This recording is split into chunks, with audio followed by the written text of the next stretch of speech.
Hello everyone, welcome to this conversation that's part of our Images Matter series, which focuses on the representation of the Black experience in film and television made by Black creators.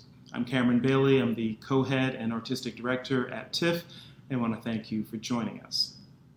Our special guest is none other than Academy Award-winning screenwriter and playwright Tarell Alvin McCraney, and your host will be visual culture scholar and programmer Nataleah Hunter-Young.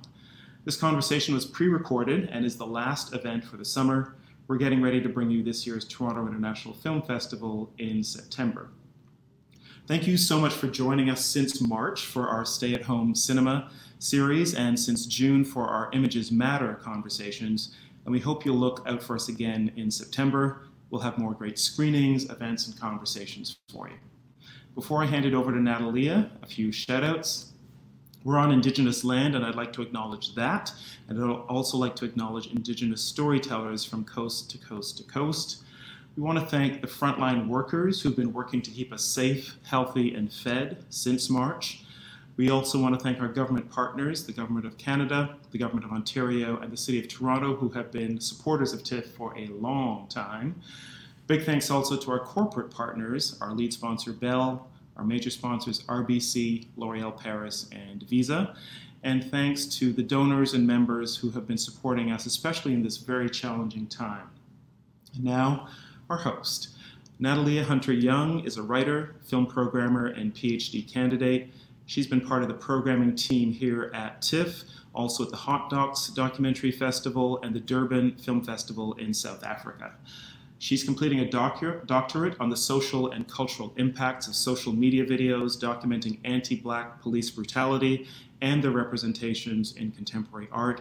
And she's also one of the smartest people I know on how images of Black people circulate in our culture. Nataleah, over to you. Welcome to tonight's Images Matter event, a conversation with Tarell Alvin McCraney. I will be talking to the Academy Award winner about his newest work and first television series, David Makes Man, which stars Akili McDowell, features a recurring role from the incredible Felicia Rashad, and is executive produced by Michael B. Jordan and Oprah Winfrey, to name a few. The series centers around David, a brilliant 14-year-old caught between two very different worlds, at school and at home. David is haunted by the death of his closest friend and relied on by his hardworking mother to find a way out of poverty. Set in South Florida, the series is inspired by events in McCraney's own life and explores childhood trauma and the power of imagination to survive. Together, we'll talk about foregrounding Black care on screen, particularly in grief and mourning, animating the inner and outer worlds of Black young people, and dreaming as a practice of freedom. And now to our guest. Tarell Alvin McCraney is an acclaimed writer. His script, In Moonlight, Black Boys Look Blue, was the basis of the Oscar-winning film Moonlight. Other writing credits include the film High Flying Bird and the plays Choir Boy, which was nominated for 4 Tony Awards, the Brothers Sister Plays trilogy, and Miss Black for President. McCraney is the recipient of a MacArthur Fellowship, a Wyndham Campbell Prize, and United States Artist Fellowship. He is currently chair of playwriting at Yale School of Drama and an ensemble member of Steppenwolf Theater, Chicago. He is also the creator of the TV series David Makes Man. Welcome, Tarell. Tarell, thank you so much for joining us and having this conversation. We're so excited to talk about your new show. And you know, it's a particular time in the world, so thank you for making space for this. Oh, no, thank you. It's actually really great to be talking about the work, and especially, you know, even though I can't be there, I love Toronto. I've been trying to get back for so long, and it's like keep trying to make it happen, and it keeps not being able to happen. So even virtually, if I'm able to sort of speak into it, that's a win. They did a play of mine there not too long ago, and I wanted to go see it so badly, but I couldn't make it. So, you know, I've got to get back somehow. And so this is how I speak that into existence, I think. The Brother Size, I got to see it while yeah. Oh, yeah. Dope. Yeah. That's one of I actually wrote that and In Moonlight, Black Boys Look Blue at the same time. Yeah, I was about 23 or 24 years old. the summer of 2003. And yeah, it's just it's wild. I love that play. It went over really well here. It was really good. Yeah. Good. But you may have heard that. No, I only heard that, like, you know, it did. I heard that it did well in terms of, you know, it won some awards. And so, and, you know, at some point you can't be at every production because, you know, you sort of will wear yourself out. But I was happy that people had a good experience working on it. Yeah. Yeah. So why don't we start talking a bit about David Makes Man? Share with us how that project came to be. Yeah. So I think, I can't remember when. Time is so badly demarcated these days. And so I can't even recall when, but I'm sure it was some, like, maybe around 2010 or 2011. My friends, Andre Holland and Glenn Davis, sort of were like, hey, you know, we really want you to start thinking about the television space. You should come out to LA and start meeting some people and maybe start working on a show. And then I met these producers named Mike Kelly and Melissa Loy. And they, at the time, were working on something with Mike Ellenberg at HBO. And they said, hey, we think we've seen your plays, we've seen your work. We would love to see what you could do in the TV space. And I said, well, that's interesting that you asked me that, because my friends, Andre and Glenn, have asked me to sort of put together something. And I remember I was sitting in a hotel room somewhere and I was like, I want to write something about the experience of leaving my community for a gifted program. Right, leaving my community school and going to a gifted school. And I just remember even the words of that always felt like, oh, I'm taking my gifts and going to the other place to give those gifts, and that my gifts either aren't being recognized here or can't maturate here and where I'm from. And again, you know, learning the lie of that, but also being socially conditioned to think of taking your talent elsewhere. Right. And what does that do to us? And how does that, you know, trauma stay with us? But then also when what you learn at home actually helps you survive in the kind of, you know, capitalist, laborly, inequitable world, but then it doesn't teach you how to live, right? You sort of have this, like, I got to survive because if I don't, you know, perform in this way, I won't bring back the money or resources to my family who needs it, right? Who are living in generational poverty. And I remember understanding that at 13, not having the words for it. I was not that smart. There were kids who were that smart. I was not them. But there was something about you get conditioned to understanding it. You get conditioned to understand, like, hey, these are different worlds. You have to figure out ways to navigate them. You need double consciousness as well as double speak, as well as, you know, and you need it fast, right? Because if not, you will be maligned to this kind of path where you have little to no choice. Like, your freedom is on the line, and even then, you're only relegated to sort of a kind of freedom, right? It's not a real freedom. It's just sort of approximation of, right? You get this much more privilege because, and it's always conditional. Yeah, it's always conditional, and it won't save you, right? Mm-hmm. It doesn't. None of it actually saves you from oppression at all. And I think that was kind of. I knew that. I just remember being a kid and knowing that. I remember and was making up games in my mind of how to navigate. So I would walk through certain parts of my neighborhood, and, like, if I got to a wall, I would go, okay, now I'm back in my neighborhood, so I have to speak and behave like this. And then I would cross that same wall going to my gifted school, and I would transform back into that other person who I had to be out in the world. And I'm telling you, and I wasn't even 13. I was doing that at 8 or 9. And it was a game that I continued to play so much that I had forgotten that I was playing it by the time I was 30. You know, you sort of look around and go, well, why can't I be my whole self all the time?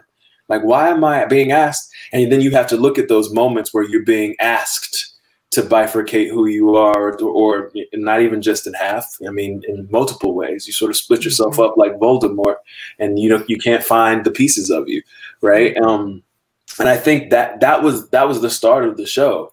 It really was trying to watch how so many folks, post integration and on the crest of multiculturalism that dawned, the sort of spreading out into the school systems here in America, but also I know in Canada, and the ways in which neighborhoods kind of sent their best and brightest out. And then now, what is that like? That those folks who were supposed to be the sort of creme de la creme, or the people who were gifted, now why do we all feel this sense of disconnection, right? Or there's this deep need to be connected some way, or at least I shouldn't say we all. I felt that, and I felt it. And even in my work, I kept writing to dig back into it. You can see it in the films that I've created, the deep need to keep reconnecting to something that I felt like I was always being asked to leave behind in the other spheres that I was going into. And we took that to HBO, and at first they were like, no. They were like, nah, that's okay. Which, that happens often with television, and very often with anything that's as Black as this. And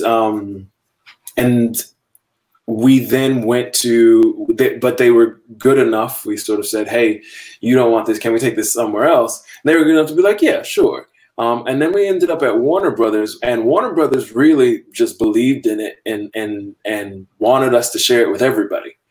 From Peter Roth to Susan Rovner to Lee Redmond. They just were like, yo, let's take it everywhere. And we did. And there was a kind of little bidding war that happened until we walked into the room with Oprah Winfrey, and she was like, we need this. We need to do this. So that's the kind of, I'm sure, serpentine journey of how David Makes Man came to be. Dope. Nice.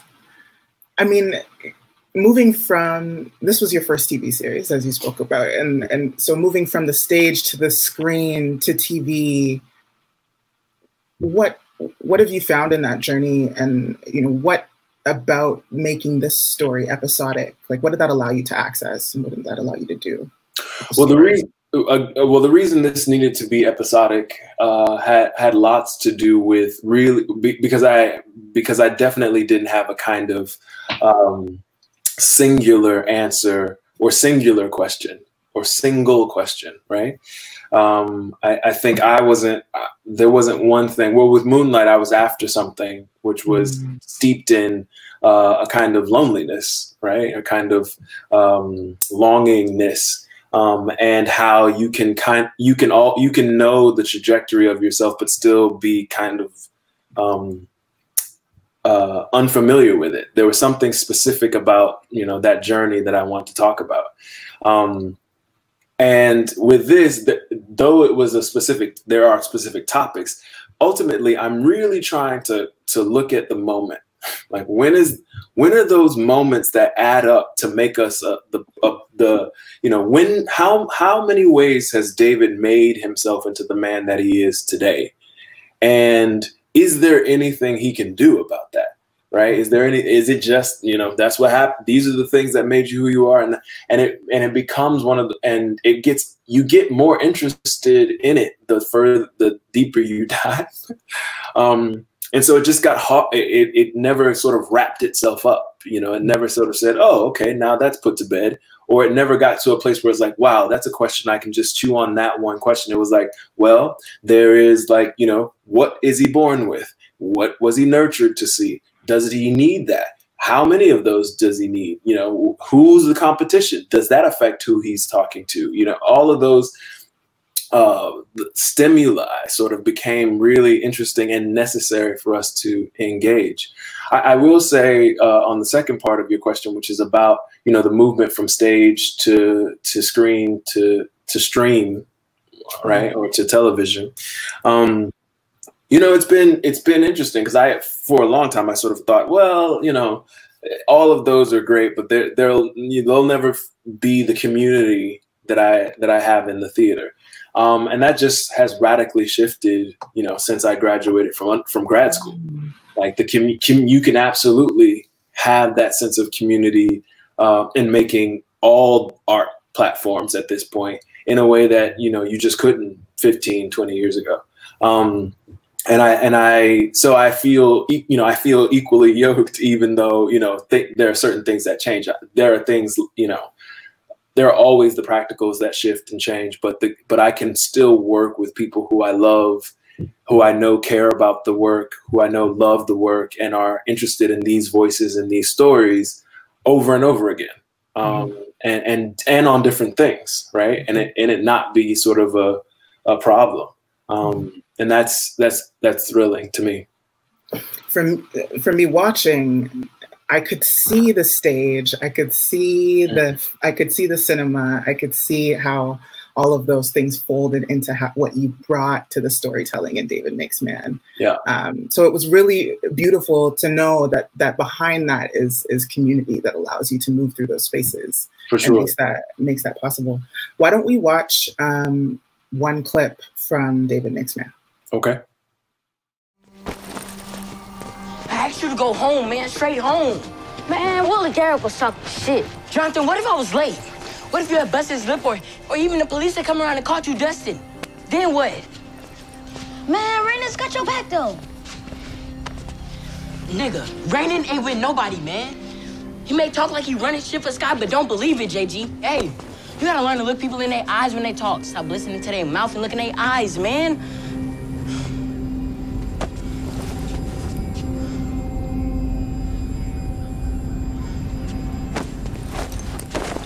Don't say nothing about tonight.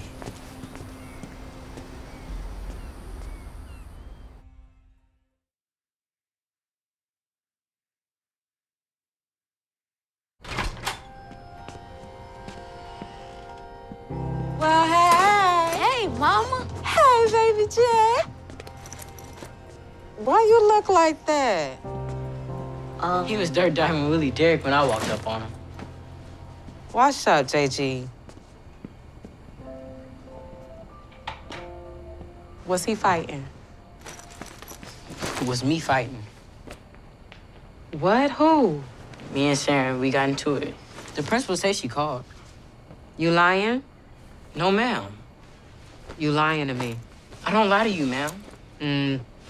You just don't tell me everything. The principal's watching me. Watching? What does that mean? She said you gotta sign this. Ma, I got soap in my eyes.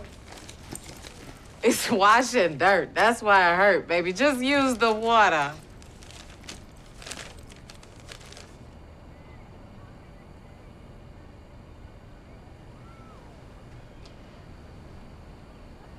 This says you need to see the counselor. David.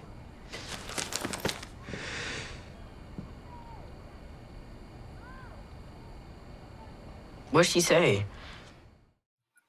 I love that scene. I love what you did there. So many of the stories that you tell illustrate the ways that Black boys find care and love and love in worlds that don't love them back. And I don't think really we're talking enough about care even at this time, you know, in the midst of an uprising for Black lives and a global pandemic, when it really should be top of mind. So with the world being so violent to Black people, you keep coming back to writing care, and particularly in that spotlighting Black, queer, and trans people's caregiving. So can you talk about how you do that, how you find your way back there? You know, sometimes you just write what you need. You know, I don't think I have any. I wish I had some sort of profound philosophy, but I you know, when you, in that scene in particular, you can see that there's a longing that is held back by God only knows why that young man thinks he can't hug his mother. But he wishes he could. And I think if we could just talk about what you need, talk about what we absolutely need in terms of care, nurturing, love, the extension of love. I hope that we will, you know, find our way to those who can see that need will help us find ways towards it and towards the kind of healing that it can bring. But yeah, no, I don't profess to know, you know, if there's other than that in me, there's certainly that longing and want. I mean, there's the gift of, you know, of knowing that someone is receiving that kind of care, that kind of acknowledgement, that kind of being seenness. Where I have been afforded it, it's been, you know, the marker of true change in my life. It is the thing that has allowed me to mature and grow the most. And certainly the lack of it has always left me sort of, or when it was lacking, has sort of left me confused and, you know, sort of not fully engaged in the world. And I think that I wouldn't wish that on my worst enemy. So I think that it comes from that place for sure. Yeah, I love that you write what you need. I think that, and sometimes we seek out the work, the art that we need, right? I think. Oh yeah, yeah, for sure. Yeah, for sure.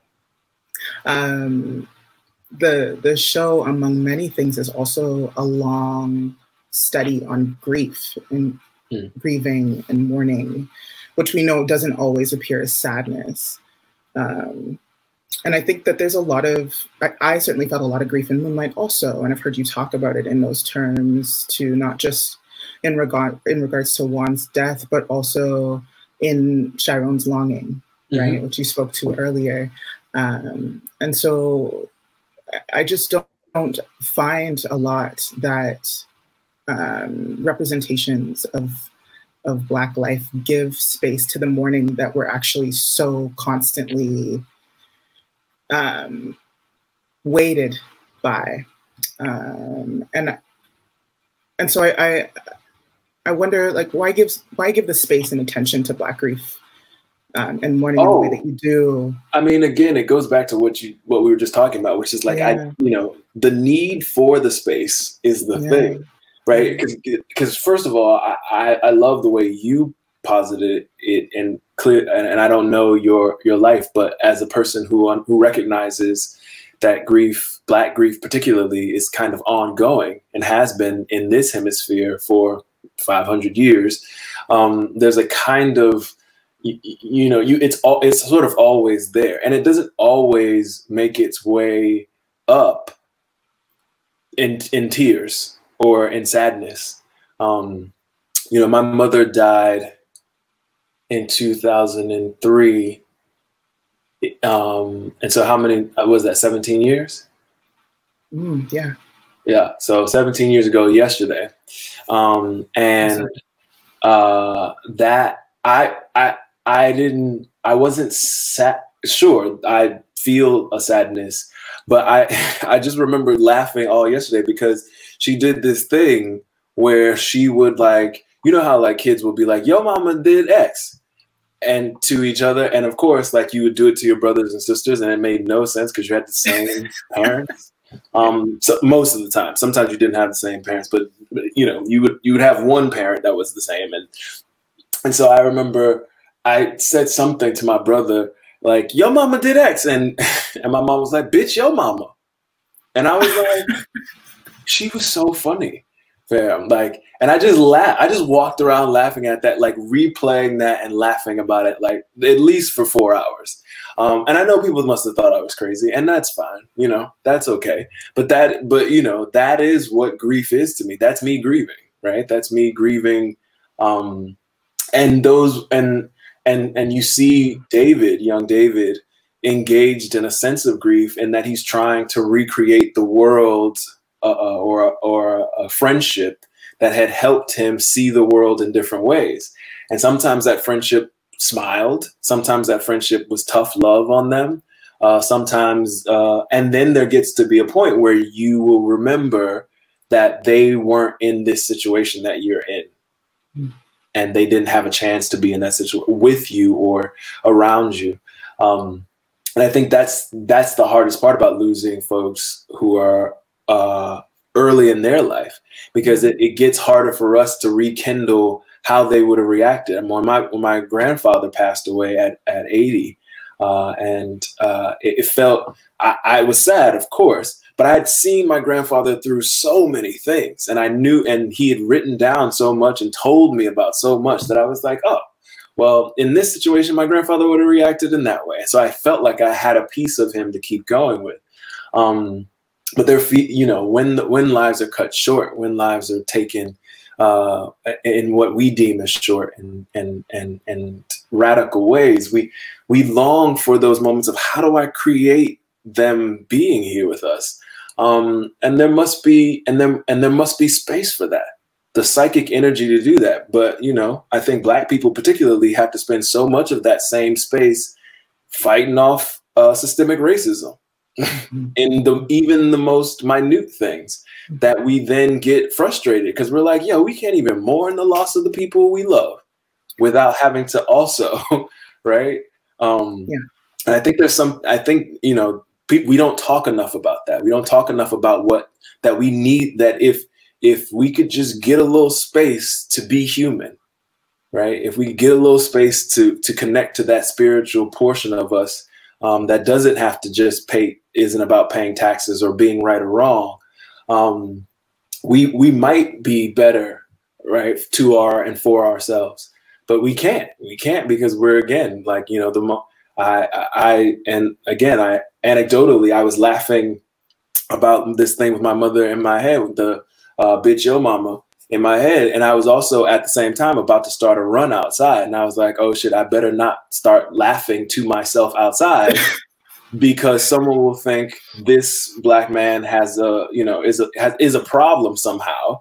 And, I might end up, arrested it was a real fear that jumped up at me fast enough to stop me in a process of grieving. And I just, I don't know how real that is for other people, but it was real for me in those instances. And I think it's a small snippet of the ways in which our lives are interrupted from, the joys and pain of being human.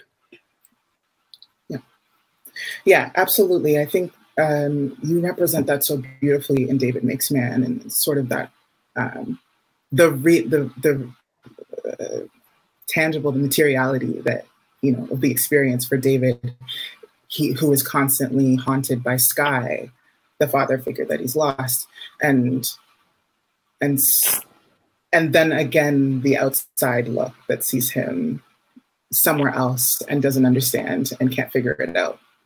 You paint those inner worlds really beautifully. Okay. There's a couple. Sorry. No, thank you. And I also had a lot of help.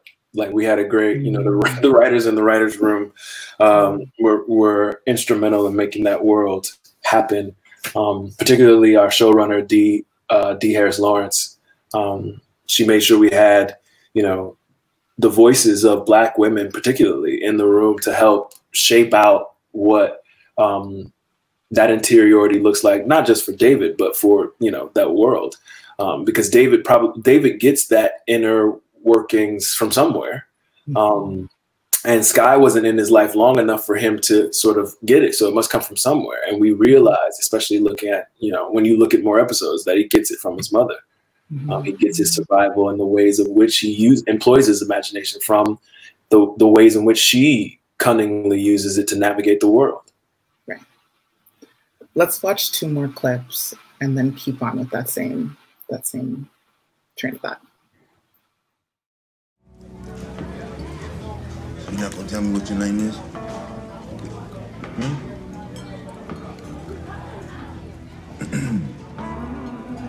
How about where you live?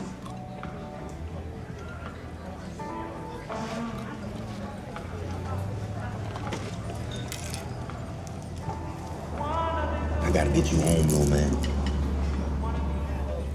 Can't have you just running around these dope holes. You understand?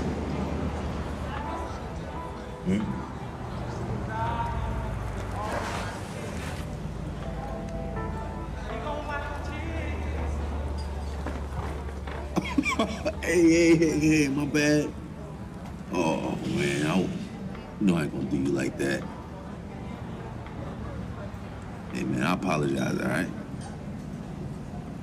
Just trying to get you to say something. Hey, I apologize. Huh?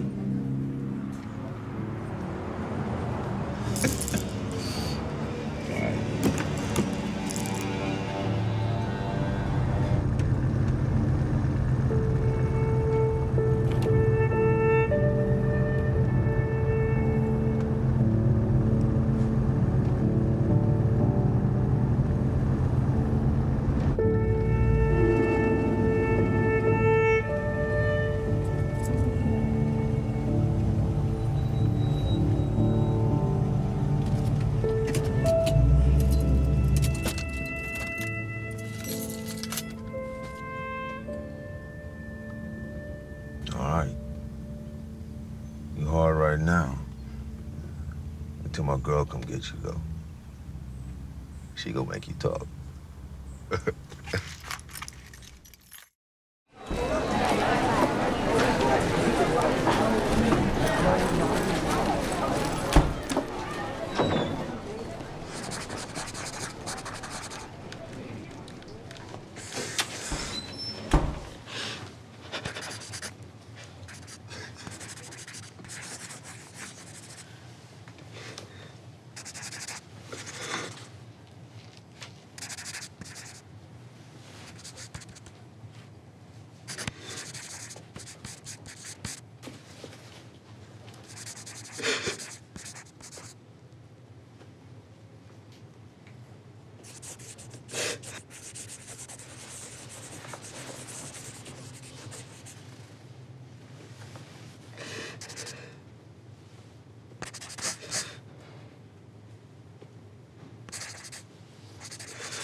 Saren, your parents.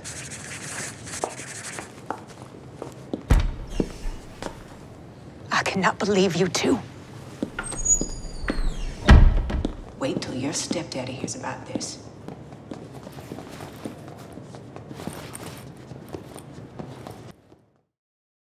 Tyrell, you paint the silence of Black boys with so much compassion.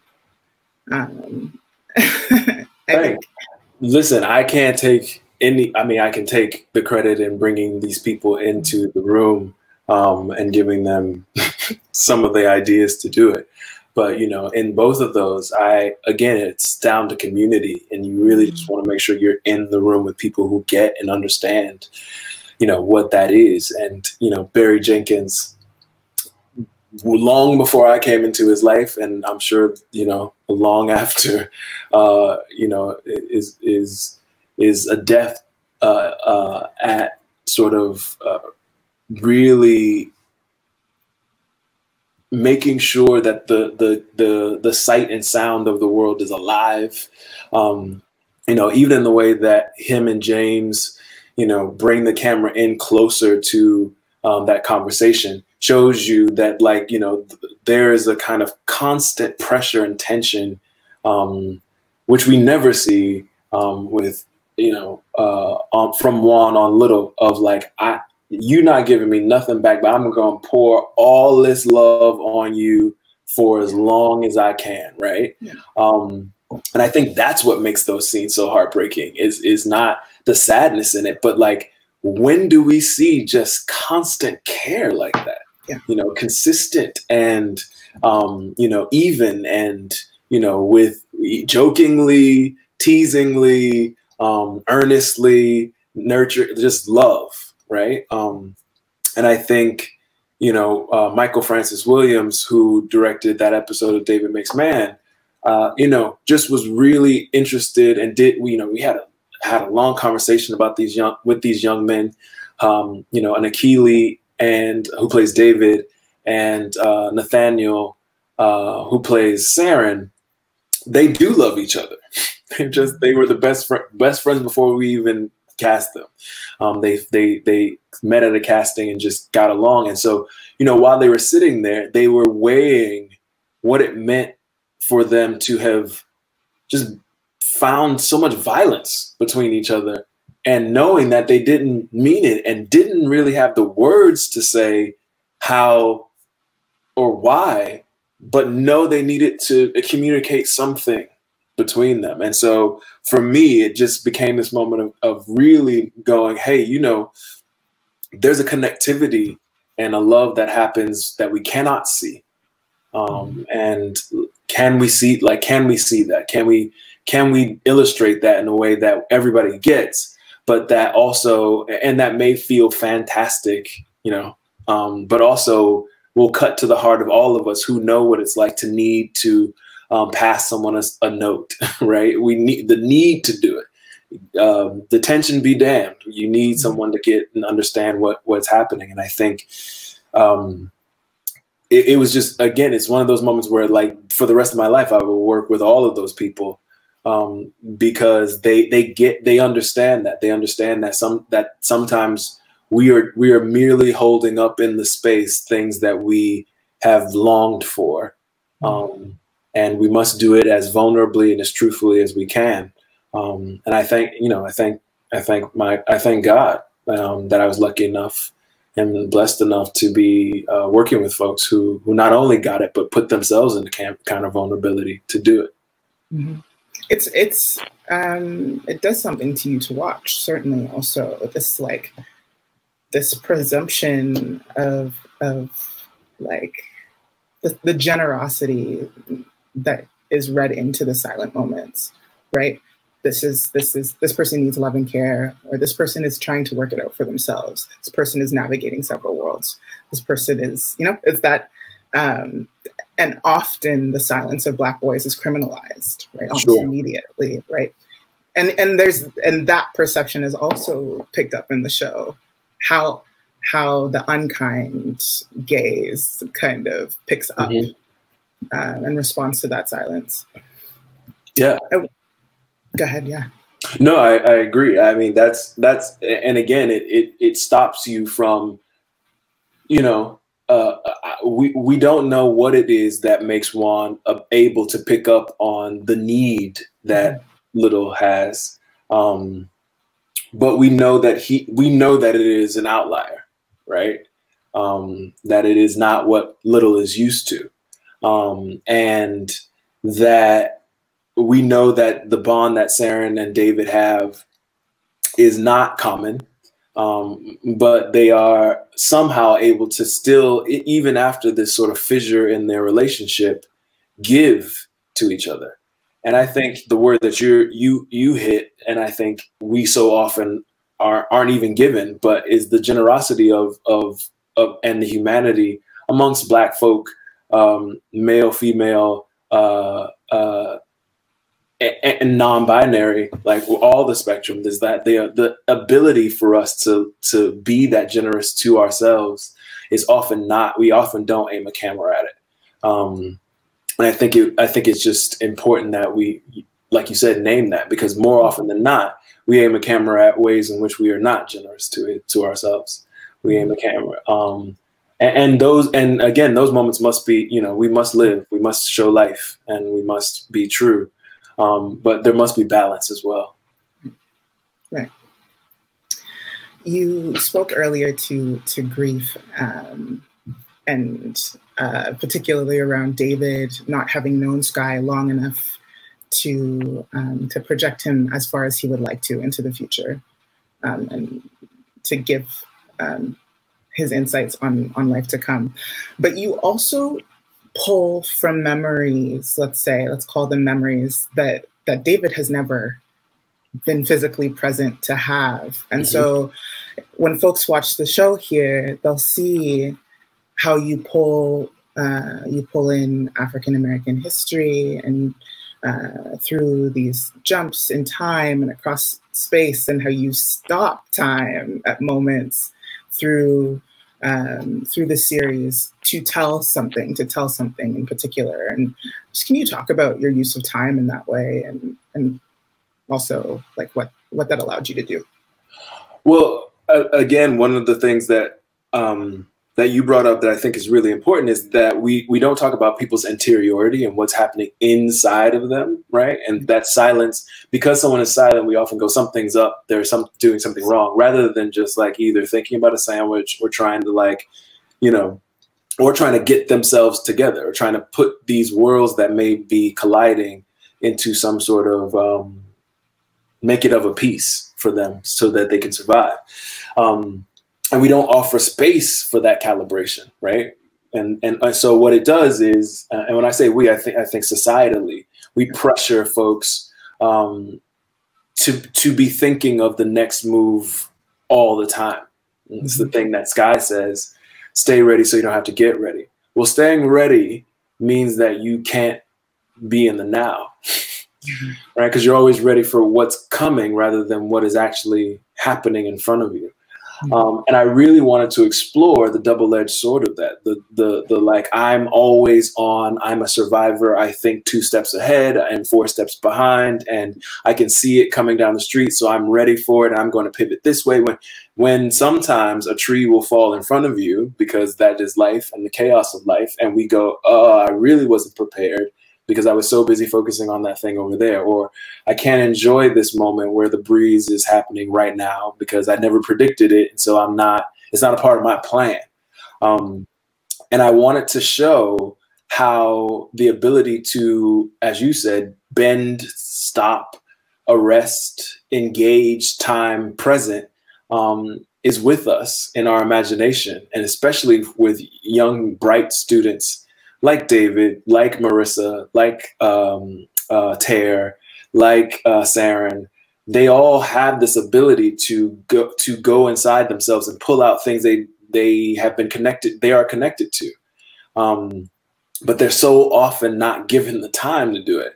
And you see, as the season goes on, David has less and less time to really deepen his imagination, deepen his exploration of what that spiritual connection to other and elsewhere is.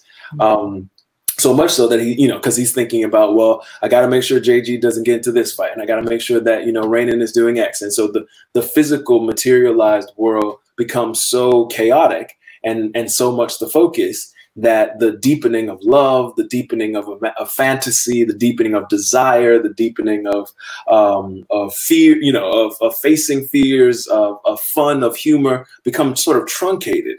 And I think that's, and a lot of people I have met, and myself, at some point I thought that's what manhood has morphed into for a lot of us, right? When we leave behind childish things, as the Bible says, it often means like leaving behind all of the things that make us alive or human. And we're only in this survival mode, and that's being a man. It's no wonder that when distractions come, they feel like something we must take hold of. It's no wonder we sort of self-care into, or self-medicate into in so many ways, because you cannot sustain that. You cannot sustain a kind of adrenaline run towards the light. Right? It's not possible.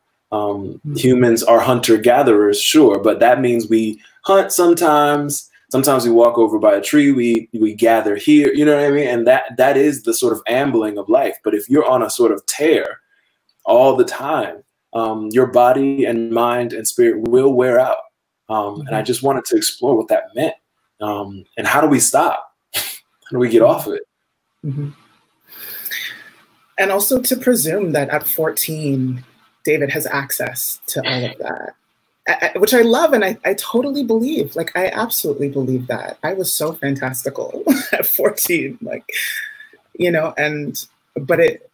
Yeah. I would argue that the younger I was, the more access to what my imagination could dream up I had, and as I got older, again, the sort of societal crunch that happens that puts you through the eye of the needle in a way, is that is you start to diminish that it's unpracticed, right? So it becomes less useful. And so you can only see this world that you know around you and have been focusing on, right? But yes, I think that's why we hinged the show on this 13, 14-year-old, because that's the age where you start making the decision to like, oh, well, I can't do that because it's not cool, right? And in David's case, I can't do that because I might die. Right. Yes. I can't stop. I can't take my foot off the gas because I might not survive. Right. Yes. Yeah. Yeah, absolutely. And I mean, it's an interesting point to move from, because I think about this present moment where, you know, activists, abolitionists are calling on us to do that work of visioning, the visioning that we've lost. Right. We, you know, have this practice sense of what the world is and what the world can be, and activists are telling us to try harder at thinking about something better and thinking about a place and a world where Black people can live and Black people can breathe. And so maybe can you talk a little bit about where you think like the role of this stage of performing arts, of film, of television fits in to that space of encouraging us to vision something else, something more? Well, again, I think that I mean, you've made it clear, I think, in what you just said, and that it's like everything, it's a practice, right? And if we don't have any practice in imagining another version, we don't even have practice in imagining someone else's perspective, right? And so even if we expand even that much of going, oh well, that perspective is like mine, but here's also how I like opening that channel is what we must do. We must practice. And art allows us to do that. Art allows us to see. I mean, I finally, you know, speaking of The Brother Size, I wrote that play when I was, again, 23 years old. And it was so important to me because, you know, my brother had gone to jail and to prison. And when he came out of prison, he's never been the same. And he doesn't talk to us about it, or he talks about it in fits and starts, but he was just different. The kind of, he was always very jovial, very, you know, warm, funny person. And he came back not that. And death and fears returning, even though he's been out for a very long time and hasn't been anywhere near a long time, just fears it, you know, deeper than, and he doesn't fear anything. But he fears that. And I think I kept going, I believe in a world where that kind of punishment doesn't exist. I have no idea what that looks like. And I've been so grateful for the abolitionists and the activists who are too artists and who have, you know, been able to illustrate in ways that wasn't just, you know, theory on a piece of paper, or funds reallocated, but in real ways, watching how a world might work, might come alive, without that form of punishment, without that kind of, you know, dense retribution that we sort of think we need. Ways in which, you know, hearing or seeing scenes or even recounting monologues of like families who are like, I know that person did this and that happened to my family. I still don't want that person to have this. And here are the ways I think that they can be better served for the community. And like seeing that play out, you start to go, oh wait, that shifts the model a little bit. And I've been deeply, you know, I've been trying to encourage that as much as possible. And I think, so yeah, I think that's our role, is to help us see and help us practice seeing different things, even if it's like the wrong way, even if it's like, that's totally not wrong, it doesn't work anymore. Cool. Even if it's the old way, even if we have to go back and go, yeah, let's look at the old way one more time. Yeah, that definitely didn't work, right? Or it worked here and it didn't work. Like, it helps us practice envisioning, which I think is so important. I have to agree. I have to agree. One of those such abolitionists and activists is Tourmaline, the filmmaker who made Marsha, Happy Birthday, Marsha. And she had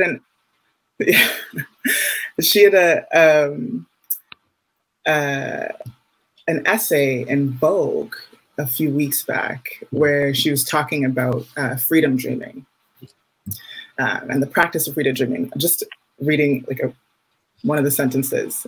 She says, "Freedom dreams are born when we face harsh conditions, not with despair, but with the deep knowledge that these conditions will change, that a world filled with softness and beauty and care is not only possible, but inevitable." Tyrell, as a final closing question, when you freedom dream, what do you dream about? It's so interesting that you are bringing this point up. I mean, a year ago, I was doing a play about Joan Jett Black, who was a drag queen, self-proclaimed drag queen for president, and who had gotten into the DNC again around this time, around Marsha's birthday. And to bring up the rights, and I think this is 1992, and I remember being on stage in high heels and being wildly uncomfortable, just because, for a whole bunch of reasons. I'm not as comfortable on the stage as I used to be, but I remember being like, the freedom is this thing that I'm after, in the sense that can I feel uncomfortable here, but also know that I love what I'm doing, and that those two things exist without being at war with each other. And then and it's so funny that you bring this up, because I remember taking that feeling and then kind of applying it to so many things, like just moments in my life where I'm sitting there feeling something and going, it's okay to feel this way, and also be able to do that knowing choice is there, one, but two, that it doesn't impede upon anybody else, and that I am at all times able to notice myself freely and not have to check myself in any way in order to, fit in some mode or model of someone else's choice for me, right?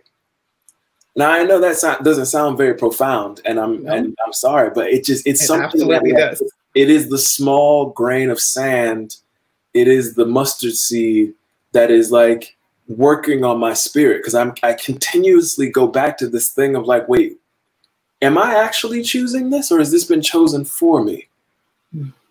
And I keep going, just sort of excavating and sifting through my life and looking at those moments. And when I run into moments where I'm like, actually, no, this wasn't chosen for me, and I actually don't have any choice here. I actually don't have, I'm actually oppressed in this way. I'm suffering because I don't have that freedom. It's an interesting moment to run up against the sort of walls that you've created yourself, right? And are able to bring down. And then when you run into the ones that you didn't create, they're different experiences. And my freedom dreaming right now is a little less, wild and unicorns, but it has something to do with, really being able to sit still and know that there is God, right? That there is bigger than me, and and inside of me, and all of these things can exist at once, and that they can actually exist, as you quoted, softly and nurturingly and lovingly. I hope that stays with you. I hope. Me too. Yeah. Thank you so much. Oh, thank you so much. This has been great. And you've been lovely to speak to. So thank you so much. As of you, and I really hope that Canadian audiences are able to see David Makes Man soon. Oh, me too. Wait, do you all have HBO Max? We have Crave, which, okay. Yeah, but I don't know. It's on HBO Max now. So if people have HBO Max, they may be able to see it. So okay, great. Thank you so much. Thank you. Talk to you all soon. Yeah. All right. Take care.